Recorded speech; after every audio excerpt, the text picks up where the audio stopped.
La Guerra de Invierno, en finés, Talvisota, estalló cuando la Unión Soviética atacó Finlandia el 30 de noviembre de 1939, 3 meses después del inicio de la Segunda Guerra Mundial.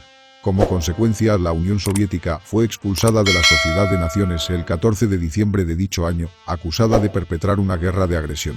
El conflicto comenzó después de que los soviéticos buscaran obtener territorio finlandés, exigiendo entre otras concesiones que Finlandia cediera territorios fronterizos sustanciales a cambio de tierras en otros lugares, alegando razones de seguridad, principalmente la protección de Leningrado, a 32 kilómetros de la frontera finlandesa. Finlandia se negó, por lo que la Unión Soviética invadió el país. Muchas fuentes concluyen que los soviéticos tenían la intención de conquistar toda Finlandia y utilizar el establecimiento del gobierno títere comunista finlandés y los protocolos secretos del pacto Ribbentrop-Molotov como evidencia de esto, mientras que otras fuentes argumentan en contra de la idea de la conquista soviética completa. Finlandia repelió los ataques soviéticos durante más de 2 meses e infligió pérdidas sustanciales a los invasores, mientras que las temperaturas se desplomaron hasta los menos 43 grados centígrados. Después de que el ejército soviético se reorganizase y adoptara diferentes tácticas, renovaron su ofensiva en febrero y vencieron las defensas finlandesas. Las hostilidades cesaron en marzo de 1940 con la firma del Tratado de Paz de Moscú. Finlandia cedió el 11% de su territorio, que representa el 30% de su economía, a la Unión Soviética. Las pérdidas soviéticas fueron grandes y la reputación internacional del país se vio mermada. Las ganancias soviéticas excedieron sus demandas de antes de la guerra y recibió un territorio sustancial a lo largo del lago Ládoga y en el norte de Finlandia. Por su parte, Finlandia conservó su soberanía y mejoró su reputación internacional. El pobre desempeño del Ejército Rojo alentó a Adolf Hitler a pensar que un ataque contra la Unión Soviética sería exitoso y confirmó las opiniones negativas de Occidente sobre el ejército soviético. Después de 15 meses de paz provisional, en junio de 1941, la Alemania nazi comenzó la Operación Barbarroja y comenzó la guerra de continuación entre Finlandia y la Unión Soviética. Hasta principios del siglo XIX, Finlandia constituía la parte oriental del Reino de Suecia. En 1809, para proteger su capital, San Petersburgo, el Imperio ruso conquistó Finlandia y la convirtió en un estado colchón autónomo. El Gran Ducado de Finlandia resultante disfrutó de una amplia autonomía dentro del imperio hasta finales del siglo XIX, cuando Rusia comenzó a intentar asimilar a Finlandia como parte de una política general para fortalecer el gobierno central y unificar el imperio mediante la rusificación. Estos intentos fueron abortados debido a la lucha interna de Rusia, pero arruinaron las relaciones de Rusia con los finlandeses y aumentaron el apoyo a los movimientos finlandeses de autodeterminación. La Primera Guerra Mundial condujo al colapso del Imperio ruso durante la Revolución Rusa de 1917 y la Guerra Civil Rusa de entre 1917 a 1920, lo que le dio a Finlandia una oportunidad. El 6 de diciembre de 1917, el Senado de Finlandia declaró la independencia de la nación. Los bolcheviques eran frágiles y la guerra civil había estallado en Rusia en noviembre de 1917. Los bolcheviques determinaron que no podían aferrarse a partes periféricas del viejo imperio. Así la Rusia soviética, más tarde la Unión Soviética, reconoció al nuevo gobierno finlandés solo 3 semanas después de la declaración. Finlandia alcanzó la soberanía plena en mayo de 1918 después de una guerra civil de 4 meses, con los blancos conservadores derrotando a los rojos socialistas y la expulsión de las tropas bolcheviques. Finlandia se unió a la Liga de las Naciones en 1920, de la que buscó garantías de seguridad, pero el objetivo principal de Finlandia era la cooperación con los países escandinavos. Los ejércitos finlandés y sueco participaron en una amplia cooperación, pero se centraron en el intercambio de información y en la planificación de la defensa de las Islas Åland, en lugar de en ejercicios militares o en el almacenamiento y despliegue de material. Sin embargo, el gobierno de Suecia evitó cuidadosamente comprometerse con la política exterior finlandesa. La política militar de Finlandia incluía la cooperación clandestina de defensa con Estonia. En abril de 1938, el agente del NKVD, Boris Jartsev, contactó al ministro de Asuntos Exteriores finlandés Rudolf Olsti y al primer ministro Aimo Cajander, declarando que la Unión Soviética no confiaba en Alemania y que la guerra se consideraba posible entre los dos países. El Ejército Rojo no esperaría pasivamente detrás de la frontera, sino que avanzaría para encontrarse con el enemigo. Los representantes finlandeses aseguraron a Jartsev que Finlandia estaba comprometida con una política de neutralidad y que el país resistiría cualquier incursión armada. Jartsev sugirió que Finlandia cediera o arrendara algunas islas en el Golfo de Finlandia a lo largo de los accesos marítimos a Leningrado. Finlandia se negó. Las negociaciones continuaron a lo largo de 1938 sin resultados. La acogida finlandesa de las súplicas soviéticas fue decididamente fría, ya que la violenta colectivización y las purgas en la Unión Soviética de Stalin resultaron en una mala opinión del país. La mayor parte de la élite comunista finlandesa en la Unión Soviética había sido ejecutada durante la Gran Purga, empañando aún más la imagen de la Unión Soviética en Finlandia. Al mismo tiempo, Finlandia intentaba negociar un plan de cooperación militar con Suecia y esperaba defender conjuntamente las Islas Aland. La Unión Soviética y la Alemania nazi firmaron el Pacto Ribbentrop-Molotov en agosto de 1939. El pacto era nominalmente un tratado de no agresión, pero incluía un protocolo secreto en el que los países de Europa del Este se dividían en esferas de interés. Finlandia cayó en la esfera soviética.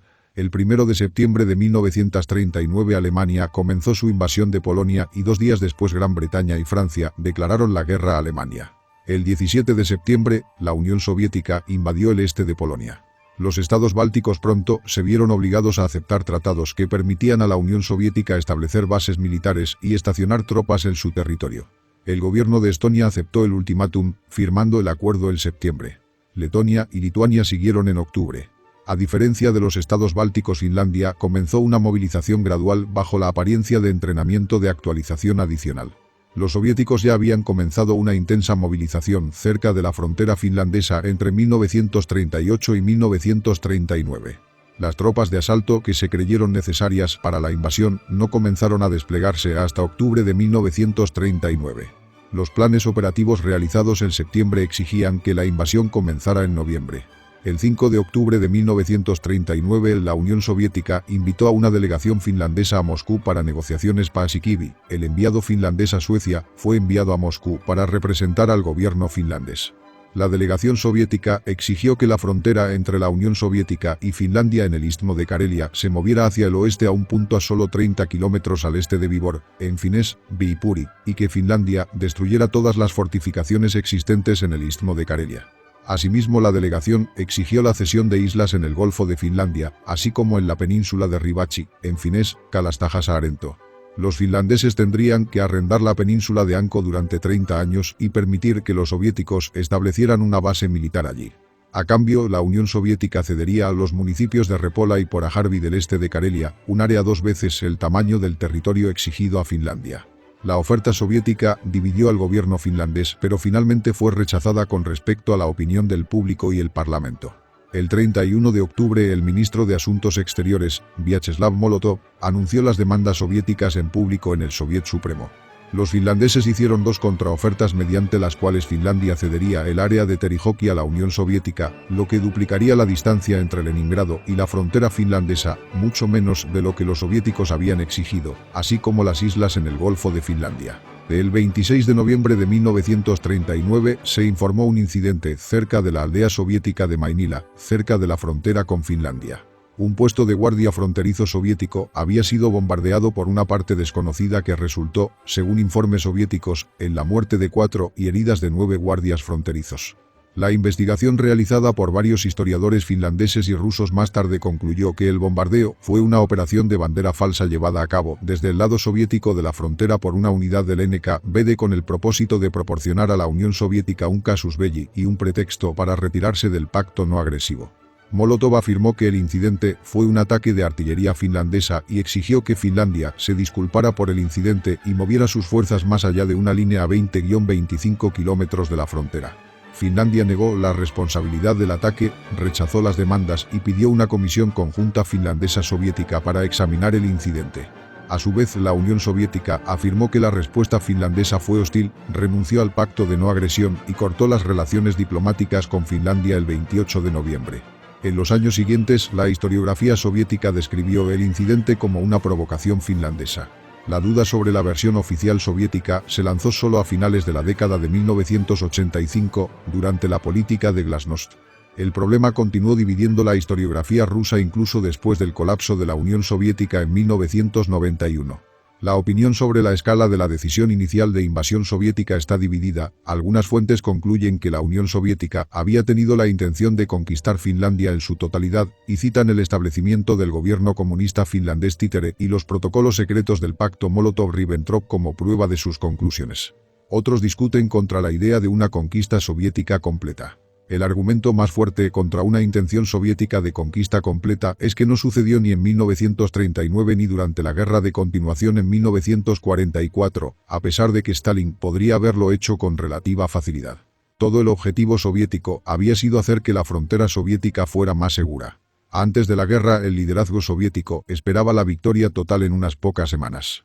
El Ejército Rojo acababa de completar la invasión del este de Polonia a un costo de menos de 4.000 bajas después de que Alemania atacó a Polonia desde el oeste.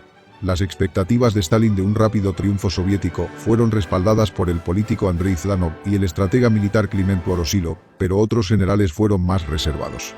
El jefe de Estado Mayor del Ejército Rojo, Boris Saposnikov, abogó por una acumulación más completa, un amplio apoyo de fuego y preparativos logísticos, y un orden racional de batalla, y el despliegue de las mejores unidades del ejército.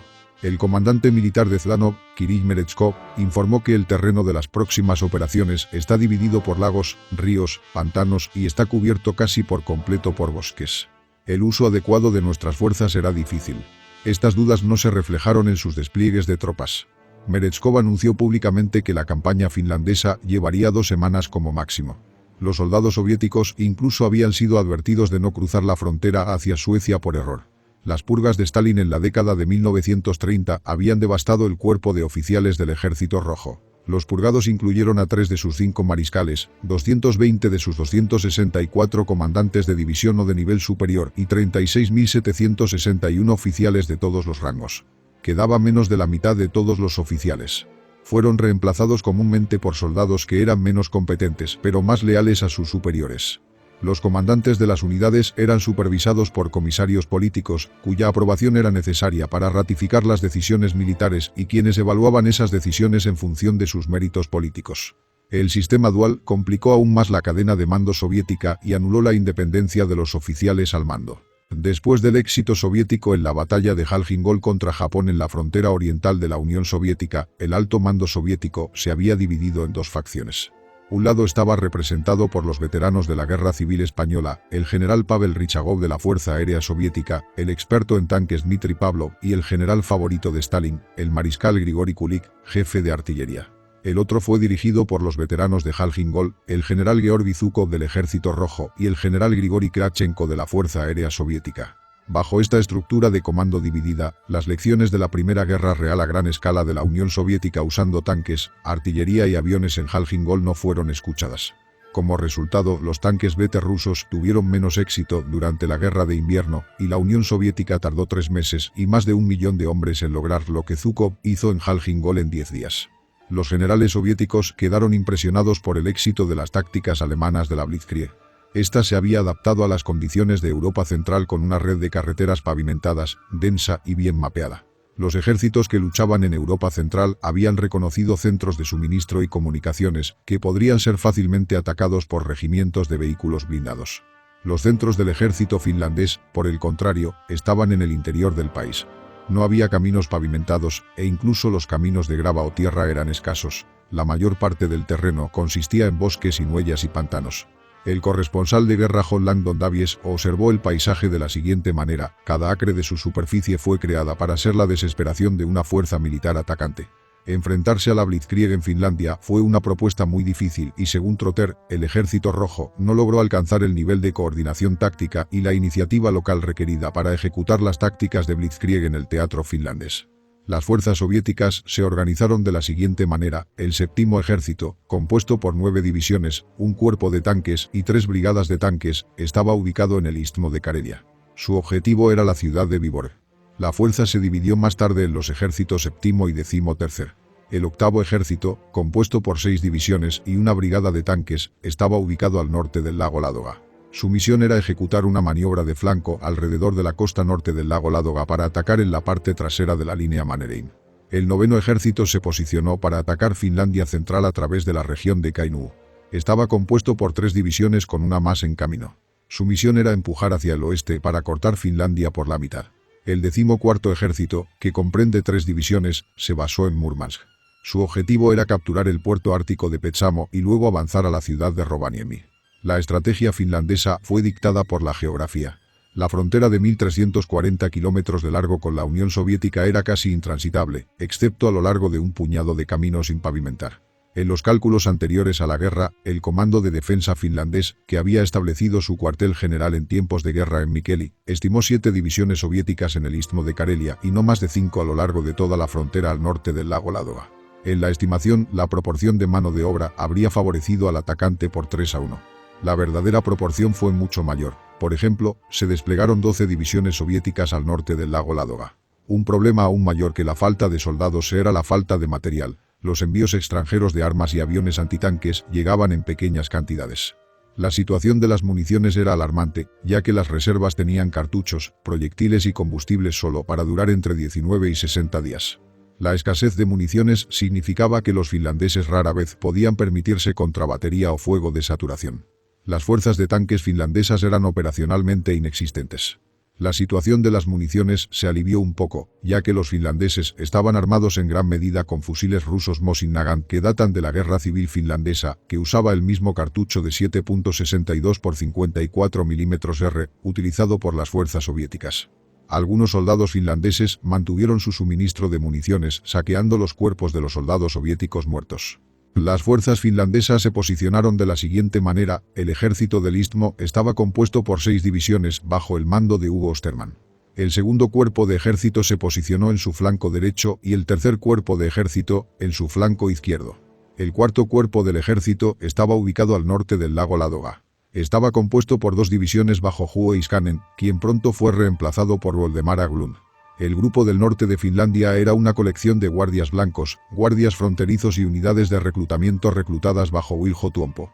El 30 de noviembre de 1939 las fuerzas soviéticas invadieron Finlandia con 21 divisiones, con un total de 450.000 hombres, y bombardearon Helsinki, infligiendo daños y bajas sustanciales. En respuesta a las críticas internacionales, el ministro de Asuntos Exteriores soviético, Vyacheslav Molotov, declaró que la Fuerza Aérea Soviética no estaba bombardeando ciudades finlandesas, sino que estaba enviando ayuda humanitaria a la hambrienta población finlandesa, que los finlandeses llamaron sarcásticamente la cesta de pan de Molotov. El estadista finlandés Paasikivi comentó que el ataque soviético, sin una declaración de guerra, violó 3 pactos separados de no agresión. El Tratado de Tartu firmado en 1920, el Pacto de No Agresión entre Finlandia y la Unión Soviética firmado en 1932 y nuevamente en 1934, y también el Pacto de la Liga de las Naciones, que la Unión Soviética firmó en 1934. El mariscal de campo Mannerheim fue nombrado comandante en jefe de las fuerzas de defensa finlandesas después del ataque soviético. En una nueva reorganización, el gabinete provisional de Aimo Cajander fue reemplazado por Risto Ryti y su gabinete, con Väinö Tanner como ministro de Asuntos Exteriores, debido a la oposición a la política de Cajander antes de la guerra. Finlandia presentó el asunto de la invasión soviética ante la Liga de las Naciones. La Liga expulsó a la Unión Soviética el 14 de diciembre de 1939 y exhortó a sus miembros a ayudar a Finlandia.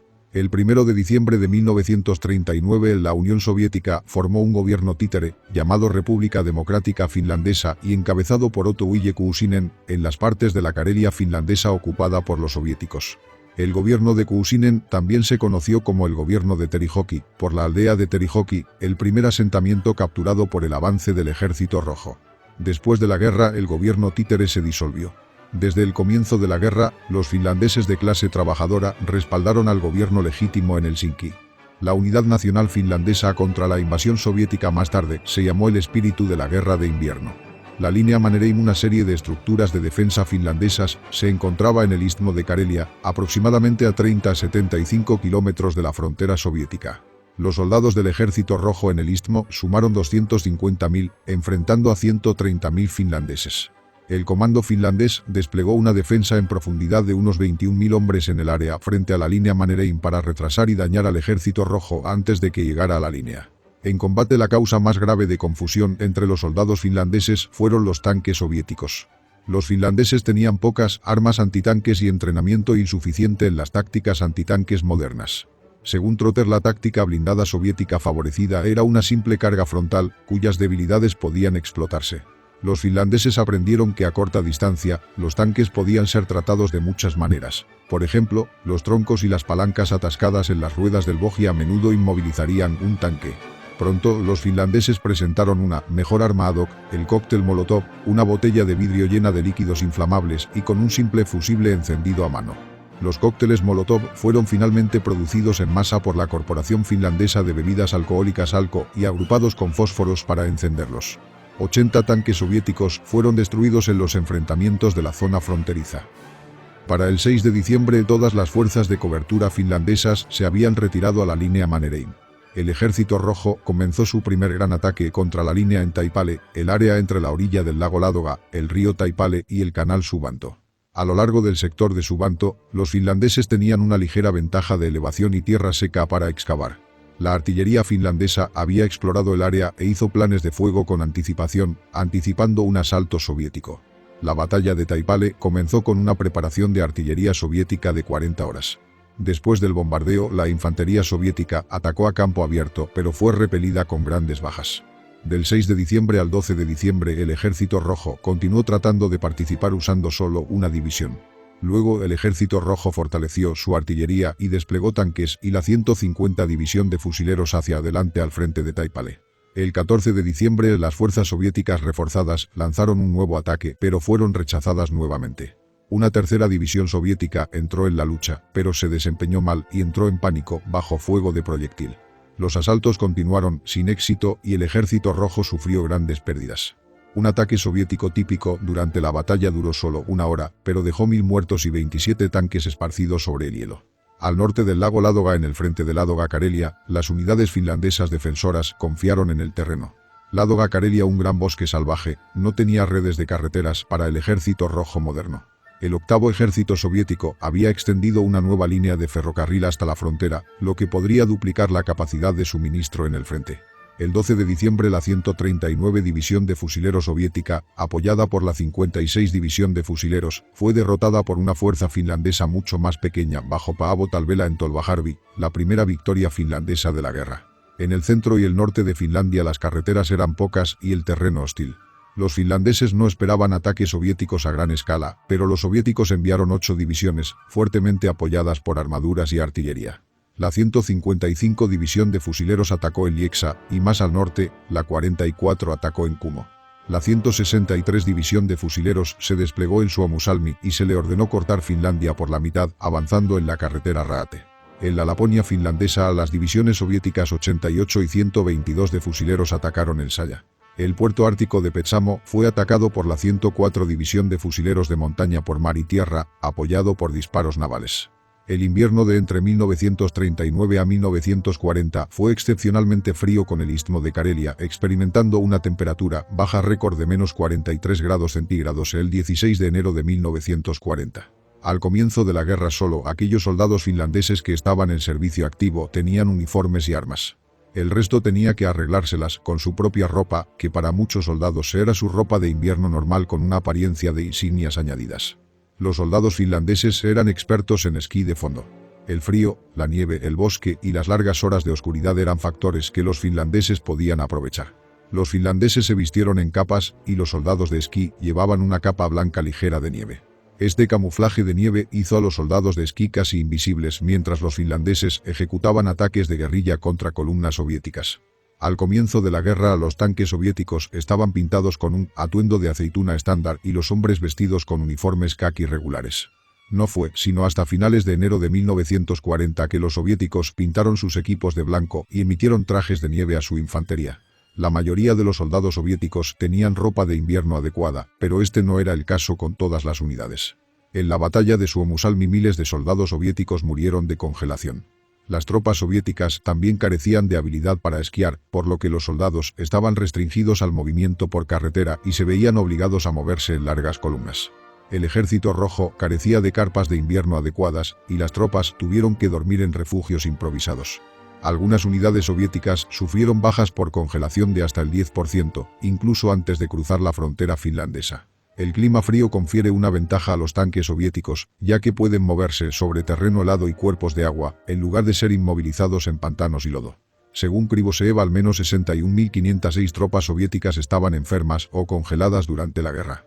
En las batallas, desde Ládoga-Karelia hasta el puerto ártico de Petsamo, los finlandeses utilizaron tácticas de guerrilla. El Ejército Rojo era superior en número y material, pero los finlandeses utilizaron las ventajas de la velocidad, la guerra de maniobras y la economía de la fuerza. Particularmente en el frente de Ladoga-Karelia y durante la batalla de la carretera de Raate, los finlandeses aislaron porciones más pequeñas de fuerzas soviéticas numéricamente superiores. Con las fuerzas soviéticas divididas en grupos más pequeños, los finlandeses trataron con ellos individualmente y atacaron desde todos los lados. Para muchas de las tropas soviéticas encerradas en un cerco, llamado moti en finés, que originalmente significaba 1 metro cúbico de leña, mantenerse con vida era una prueba comparable al combate. Los hombres estaban helados y hambrientos y soportaban malas condiciones sanitarias. El historiador William Trotter describió estas condiciones de la siguiente manera: el soldado soviético no tenía otra opción. Si se negaba a luchar, le dispararían. Si intentaba escabullirse por el bosque, moriría congelado. Y la rendición no era una opción para él. La propaganda soviética le había contado cómo los finlandeses torturarían a los prisioneros hasta la muerte. El terreno en el istmo de Karelia no permitía tácticas de guerrilla, por lo que los finlandeses se vieron obligados a recurrir a la línea Mannerheim más convencional, con sus flancos protegidos por grandes cuerpos de agua. La propaganda soviética afirmó que era tan fuerte o incluso más fuerte que la línea Maginot. Los historiadores finlandeses, por su parte, han menospreciado la fuerza de la línea, insistiendo en que se trataba principalmente de trincheras convencionales y refugios cubiertos de troncos. Los finlandeses habían construido 221 puntos fuertes a lo largo del istmo de Karelia, principalmente a principios de la década de 1920. Muchos se extendieron a finales de la década de 1930. A pesar de estos preparativos defensivos, incluso la sección más fortificada de la línea Mannerheim tenía solo un búnker de hormigón armado por kilómetro. En general, la línea era más débil que líneas similares en Europa continental. Según los finlandeses, la verdadera fuerza de la línea eran los defensores obstinados con mucho sisu, una expresión finlandesa traducida aproximadamente como agallas, espíritu de lucha. En el lado este del istmo, el Ejército Rojo intentó romper la línea Mannerheim en la batalla de Taipale. En el lado occidental, las unidades soviéticas se enfrentaron a la línea finlandesa en Suma, cerca de la ciudad de Viborg, el 16 de diciembre. Los finlandeses habían construido 41 búnkeres de hormigón armado en el área de Suma, haciendo que la línea defensiva en esta área fuera más fuerte que en cualquier otro lugar del istmo de Karelia. Debido a un error en la planificación, el pantano cercano de Munasuo tenía un espacio de 1 kilómetro en la línea. Durante la primera batalla de Suma, varios tanques soviéticos rompieron la delgada línea el 19 de diciembre, pero los soviéticos no pudieron beneficiarse de la situación debido a la insuficiente cooperación entre las ramas de servicio. Los finlandeses permanecieron en sus trincheras, lo que permitió a los tanques soviéticos moverse libremente detrás de la línea finlandesa, ya que los finlandeses no tenían armas antitanque adecuadas. Los finlandeses lograron repeler el asalto soviético principal. Los tanques varados detrás de las líneas enemigas atacaron los puntos fuertes al azar hasta que finalmente fueron destruidos, 20 en total. Para el 22 de diciembre, la batalla terminó en una victoria finlandesa. El avance soviético se detuvo en la línea Mannerheim. Las tropas del Ejército Rojo sufrieron de baja moral y escasez de suministros, y finalmente se negaron a participar en más ataques frontales suicidas. Los finlandeses, liderados por el general Haraldo Kist, decidieron lanzar un contraataque y rodear 3 divisiones soviéticas en un moti cerca de Viborg el 23 de diciembre. El plan de Okist fue audaz y fracasó. Los finlandeses perdieron 1.300 hombres, y más tarde se estimó que los soviéticos habían perdido un número similar. La fuerza del Ejército Rojo al norte del lago Ladoga en Ladoga-Karelia sorprendió al cuartel general finlandés. Allí se desplegaron 2 divisiones finlandesas, la 12 División dirigida por Lauri Tiainen y la 13 División dirigida por Anu Anuksela. También tenían un grupo de apoyo de 3 brigadas, con una fuerza total de más de 30.000 hombres. Los soviéticos desplegaron una división para casi todos los caminos que conducen al oeste hasta la frontera finlandesa. El octavo ejército fue dirigido por Iván Javaro, quien fue reemplazado por Grigori Stern el 13 de diciembre. La misión de los soviéticos era destruir a las tropas finlandesas en el área de Ladoga-Karelia y avanzar en el área entre Sortavala y Joensuu en 10 días. Los soviéticos tenían una ventaja de 3-1 en mano de obra y una ventaja de 5-1 en artillería, así como la supremacía aérea. Las fuerzas finlandesas entraron en pánico y se retiraron frente al abrumador Ejército Rojo. El comandante del cuarto cuerpo de ejército finlandés Juho Iskanen fue reemplazado por Voldemar Haglund el 4 de diciembre. El 7 de diciembre, en medio del frente de Ladoga-Karelia, las unidades finlandesas se retiraron cerca del pequeño arroyo de Koya. La vía fluvial en sí no ofrecía protección, pero junto a ella había crestas de hasta 10 metros de altura. La consiguiente batalla de Koya duró hasta el final de la guerra. Una cita memorable, Koya aguanta, en finés, Koya que está, se convirtió en un lema legendario entre los finlandeses. Además, contribuyendo a la leyenda de Koya, fue el francotirador Simo Aya, apodado la Muerte Blanca por los soviéticos y acreditado con más de 500 muertes. Al norte, los finlandeses se retiraron de Alajärvi a Tolvajärvi el 5 de diciembre y luego repelieron una ofensiva soviética en la batalla de Tolvajärvi el 11 de diciembre. En el sur, 2 divisiones soviéticas se unieron en el lado norte de la carretera costera del lago Ladoga. Como antes, estas divisiones quedaron atrapadas cuando las unidades finlandesas más móviles contraatacaron desde el norte para flanquear las columnas soviéticas. El 19 de diciembre los finlandeses cesaron temporalmente sus ataques debido al agotamiento. No fue hasta el período del 6 al 16 de enero de 1940 que los finlandeses reanudaron su ofensiva, dividiendo las divisiones soviéticas en motis más pequeños. Contrariamente a las expectativas finlandesas, las divisiones soviéticas rodeadas no intentaron abrirse paso hacia el este, sino que se atrincheraron. Esperaban que llegaran refuerzos y suministros por aire. Como los finlandeses carecían del equipo de artillería pesado necesario y carecían de hombres, a menudo no atacaban directamente los motis que habían creado. En cambio, trabajaron para eliminar solo las amenazas más peligrosas. A menudo la táctica de los motivos no se aplicaba como estrategia, sino como una adaptación finlandesa al comportamiento de las tropas soviéticas bajo fuego. A pesar del frío y el hambre, las tropas soviéticas no se rindieron fácilmente, sino que lucharon valientemente, a menudo atrincherando sus tanques para usarlos como pastilleros y construyendo refugios de madera. Algunos soldados finlandeses especializados fueron llamados para atacar los motis. El más famoso de ellos fue el mayor Matti Aarnio, o Moti Matti, como se le conoció.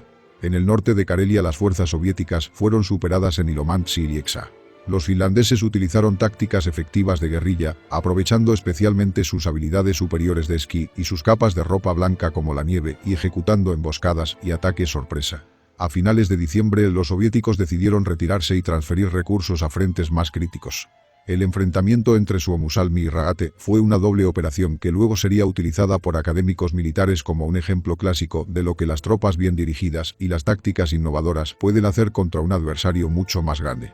Suomussalmi era una ciudad de 4.000 habitantes con largos lagos, bosques salvajes y pocos caminos. El comando finlandés creía que los soviéticos no atacarían aquí, pero el Ejército Rojo cometió 2 divisiones en el área de Kainuu con órdenes de cruzar el desierto, capturar la ciudad de Oulu y cortar efectivamente a Finlandia en 2. Había 2 caminos que llevaban a Suomussalmi desde la frontera, el camino del norte de Juntusranta y el camino del sur de Raate. La batalla de la carretera de Raate, que tuvo lugar durante la batalla de Suomussalmi, que duró un mes, resultó en una de las mayores pérdidas soviéticas en la guerra de invierno. La 44 División Soviética y partes de la 163 División de Fusileros, que comprende alrededor de 14.000 tropas, fueron destruidas casi por completo por una emboscada finlandesa mientras marchaban por el camino forestal. Una pequeña unidad bloqueó el avance soviético mientras que el coronel finlandés Jalmarsi Lasvuo y su 9ª división cortaron la ruta de retirada, dividieron la fuerza enemiga en motis más pequeños y luego procedieron a destruir los restos en detalle mientras se retiraban. Los soviéticos sufrieron entre 7.000 y 9.000 bajas, las unidades finlandesas 400. Las tropas finlandesas capturaron docenas de tanques, piezas de artillería, cañones antitanque, cientos de camiones, casi 2.000 caballos, miles de rifles y municiones y suministros médicos muy necesarios. En la Laponia finlandesa los bosques escasean gradualmente hasta desaparecer por completo en el norte. Por lo tanto, el área ofrece más espacio para el despliegue de tanques, pero está escasamente poblada y experimenta copiosas nevadas. Los finlandeses no esperaban nada más que asaltar grupos y patrullas de reconocimiento, pero en cambio, los soviéticos enviaron divisiones completas. El 11 de diciembre los finlandeses reorganizaron la defensa de Laponia y separaron al grupo de Laponia del grupo del norte de Finlandia. El grupo fue puesto bajo el mando de Kurtu Ajenius. En el sur de Laponia, cerca del pueblo de Saya, avanzaron las divisiones soviética 88 y 122, con un total de 35.000 hombres. En la batalla de Saya los soviéticos procedieron fácilmente a Saya, donde el camino se bifurcó. La rama norte se movió hacia Pelkoseniemi mientras el resto se acercaba a Kemijärvi. El 17 de diciembre el grupo del norte soviético, compuesto por un regimiento de infantería, un batallón y una compañía de tanques, fue flanqueado por un batallón finlandés. El 122 se retiró abandonando gran parte de su equipo pesado y vehículos. Tras este éxito, los finlandeses trasladaron refuerzos a la línea defensiva frente a Kemijärvi. Los soviéticos atacaron la línea defensiva sin éxito. Los finlandeses contraatacaron y los soviéticos se retiraron a una nueva línea defensiva donde permanecieron durante el resto de la guerra. Al norte estaba el único puerto sin hielo de Finlandia en el Ártico, Petsamo. Los finlandeses carecían de mano de obra para defenderlo por completo, ya que el frente principal estaba distante en el istmo de Karelia. En la batalla de Petsamo la 104 División Soviética atacó a la 104 Compañía de Cobertura Independiente Finlandesa. Los finlandeses abandonaron Petsamo y se concentraron en retrasar las acciones. El área no tenía árboles, había viento y era relativamente baja, ofreciendo un terreno poco defendible.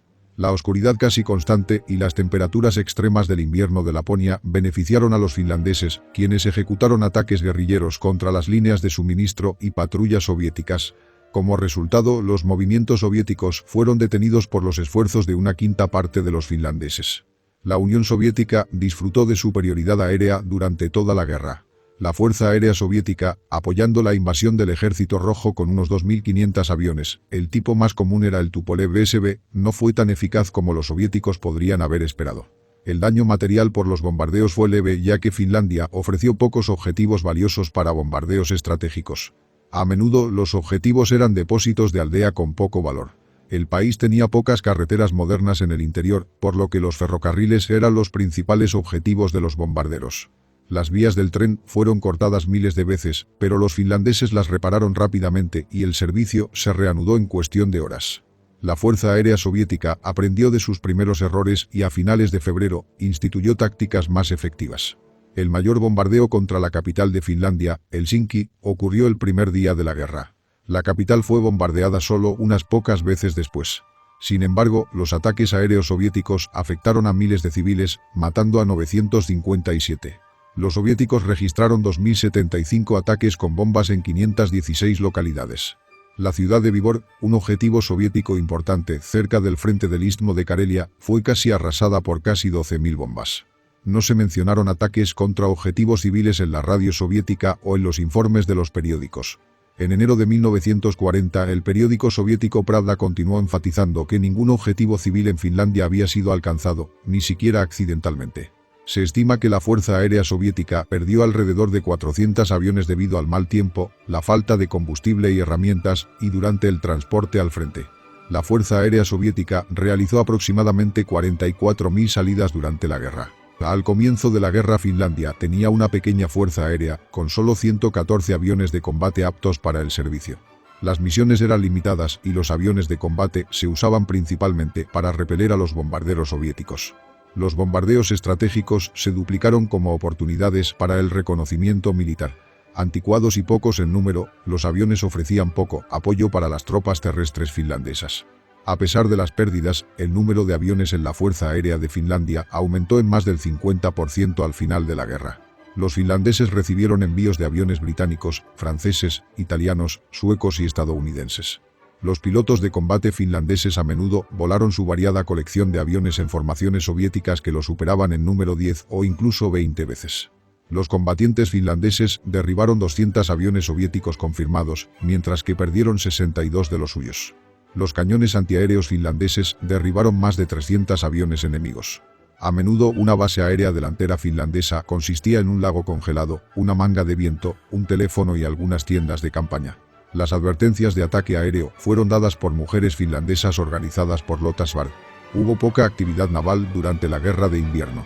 El mar Báltico comenzó a congelarse a finales de diciembre, impidiendo el movimiento de buques de guerra. A mediados del invierno, solo los rompehielos y los submarinos podrían moverse. La otra razón para la baja actividad naval fue la naturaleza de las fuerzas de la Armada Soviética en el área.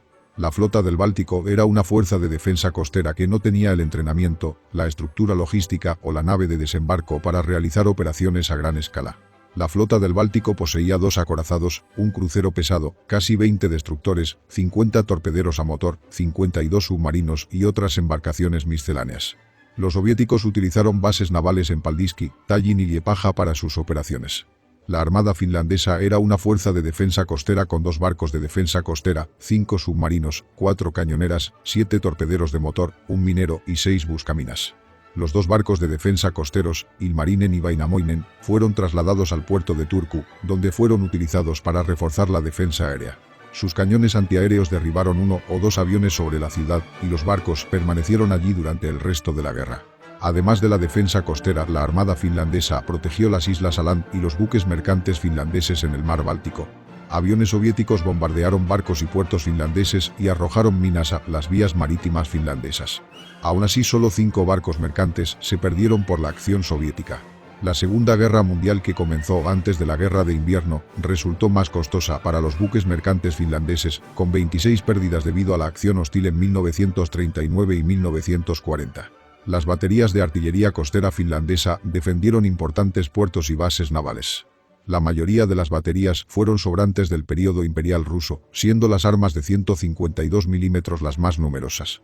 Finlandia intentó modernizar sus armas antiguas e instaló una serie de baterías nuevas, la mayor de las cuales presentaba una batería de pistola de 305 milímetros destinada originalmente a bloquear el Golfo de Finlandia a los barcos soviéticos con la ayuda de baterías en el lado estonio. La primera batalla naval tuvo lugar en el Golfo de Finlandia el 1 de diciembre, cerca de la isla de Rusaro, a 5 kilómetros al sur de Anko. Ese día el clima era bueno y la visibilidad excelente. Los finlandeses divisaron el crucero soviético Kirov y 2 destructores. Cuando los barcos estaban a una distancia de 24 kilómetros, los finlandeses abrieron fuego con 4 cañones costeros de 234 milímetros. Después de 5 minutos de disparos de los cañones costeros, el crucero había sido dañado por casi accidentes y se retiró. Los destructores no sufrieron daños, pero el Kirov sufrió 17 muertos y 30 heridos. Los soviéticos ya conocían la ubicación de las baterías costeras finlandesas, pero se sorprendieron por su alcance. La artillería costera tuvo un mayor efecto en la tierra al reforzar la defensa junto con la artillería del ejército. 2 conjuntos de artillería de la fortaleza hicieron contribuciones significativas a las primeras batallas en el istmo de Karelia y en Ladoga-Karelia. Estos se ubicaron en Kaarnajoki, en el istmo oriental, y en Mantsi, en la costa noreste del lago Ladoga. La fortaleza de Koivisto proporcionó un apoyo similar desde la costa suroeste del istmo. Iosif Stalin no estaba satisfecho con los resultados de diciembre en la campaña finlandesa. El ejército rojo había sido humillado. En la tercera semana de la guerra, la propaganda soviética estaba trabajando arduamente para explicar los fracasos de los militares soviéticos a la población, culpando a los malos terrenos y el clima hostil, y afirmando falsamente que la línea Mannerheim era más fuerte que la línea Maginot y que los estadounidenses habían enviado a 1000 de sus mejores pilotos a Finlandia. El jefe de gabinete Boris Saposnikov recibió plena autoridad sobre las operaciones en el teatro finlandés y ordenó la suspensión de los asaltos frontales a finales de diciembre. Kliment Voroshilov fue reemplazado por Semyon Timoshenko como comandante de las fuerzas soviéticas en la guerra del 7 de enero. El foco principal del ataque soviético fue cambiado al istmo de Karelia. Timoshenko y Zlanov reorganizaron y reforzaron el control entre las diferentes ramas de servicio en el Ejército Rojo. También cambiaron las doctrinas tácticas para cumplir con las realidades de la situación. Todas las fuerzas soviéticas en el istmo de Karelia se dividieron en 2 ejércitos, el séptimo y el 13º ejército. El séptimo ejército, ahora bajo Kirill Merechkov, concentraría el 75% de su fuerza contra el tramo de 16 kilómetros de la línea Mannerheim entre Taipale y el pantano de Munasu. Las tácticas serían básicas: una cuña blindada para el avance inicial, seguida de la fuerza de asalto principal de infantería y vehículos. El ejército rojo se prepararía señalando las fortificaciones finlandesas de primera línea. La 123 División de Fusileros ensayó el asalto a maquetas de tamaño real. Los soviéticos enviaron grandes cantidades de nuevos tanques y piezas de artillería al teatro. Las tropas aumentaron de 10 divisiones entre 25 y 26 divisiones con 6 o 7 brigadas de tanques y varios pelotones de tanques independientes como apoyo, totalizando 600.000 soldados. El 1 de febrero el Ejército Rojo comenzó una gran ofensiva, disparando 300.000 proyectiles en la línea finlandesa en las primeras 24 horas del bombardeo. Aunque el frente del istmo de Karelia estuvo menos activo en enero que en diciembre, los soviéticos aumentaron los bombardeos, desgastaron a los defensores y suavizaron sus fortificaciones. Durante el día los finlandeses se refugiaron dentro de sus fortificaciones de los bombardeos y repararon los daños durante la noche. La situación condujo rápidamente al agotamiento de la guerra entre los finlandeses, que perdieron más de 3.000 soldados en la guerra de trincheras. Los soviéticos también hicieron pequeños ataques ocasionales de infantería con 1 o 2 compañías. Debido a la escasez de municiones, los emplazamientos de artillería finlandeses tenían órdenes de disparar solo contra ataques terrestres directamente amenazantes. El 1 de febrero los soviéticos intensificaron aún más sus artillería y bombardeos aéreos. Aunque los soviéticos refinaron sus tácticas y la moral mejoró, los generales todavía estaban dispuestos a aceptar pérdidas masivas para alcanzar sus objetivos. Los ataques fueron controlados por humo, artillería pesada y armadura de apoyo, pero la infantería cargó en formaciones abiertas y densas. A diferencia de sus tácticas en diciembre, los tanques soviéticos avanzaron en números más pequeños. Los finlandeses no podrían eliminar fácilmente los tanques si las tropas de infantería los protegieran.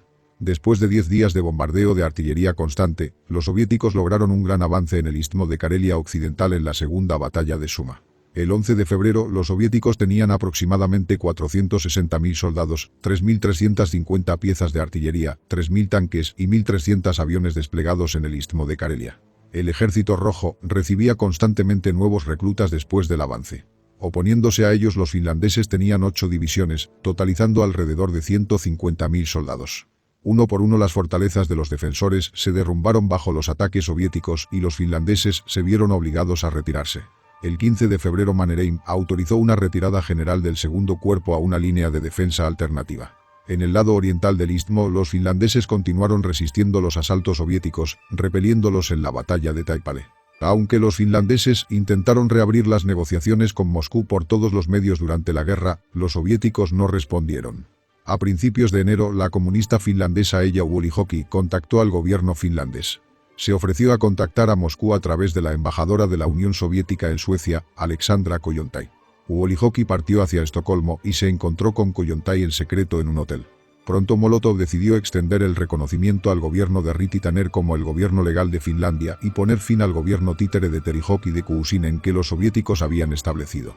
A mediados de febrero se hizo evidente que las fuerzas finlandesas se acercaban rápidamente al agotamiento.